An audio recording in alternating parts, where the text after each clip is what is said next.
This series took a bit of a backseat to the release of my wedding stories, but I am finally back and finally able to say welcome back to Realistic Reviews, where I review Sims 4 packs, but instead of showing you everything that comes in the pack, I only show you what I actually use. Today we are reviewing Discover University.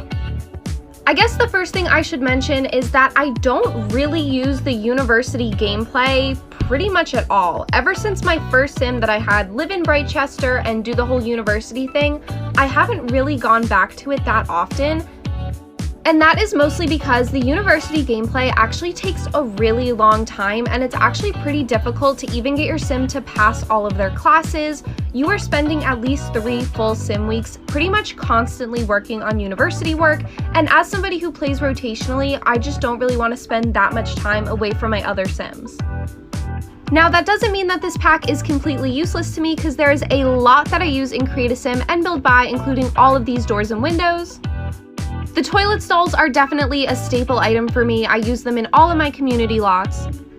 There are a lot of other buy mode items that I use regularly as well, like these beds, some of the chairs and tables. A lot of the dorm furniture I find is really useful for doing teenager bedrooms. And there's also a bunch of activity items that I use a lot, especially this soccer ball and the bicycle. Now, in Create a Sim, actually a lot of the hairs that I liked in this pack have been taken out of it and put in the base game, so I can't really show those to you right now.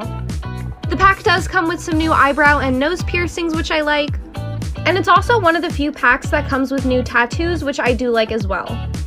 Discover University is actually one of my favorite packs in terms of Create a Sim, and I'm typically not a very big Create a Sim person, but I think everything in it looks really nice, and I think they did a really good job of kind of keeping it to items that are realistic and similar to things that people are wearing in real life these days. And again, they did take my favorite masculine hairstyle out of this pack and put it into the base game, but there are still 2 that I do like. And again, I do get a lot of use out of almost everything that comes in Create a Sim for the masculine sims. I will say that my big complaint in Create a Sim is that there is nothing for children or toddlers, and I know that college is kind of a young adult centered activity, but I thought they could have at least gotten little t-shirts or something like that. This is one of those packs where it's kind of hard to just blanket statement recommend or not recommend it, because it really does depend on your personal style, and if you want to put in the time and the work to do university, I'm sure you'll have a lot of fun with it. But if you're like me and you're more into just family at home kind of gameplay, it might not be your thing. Overall, I'll give it like a 6 out of 10.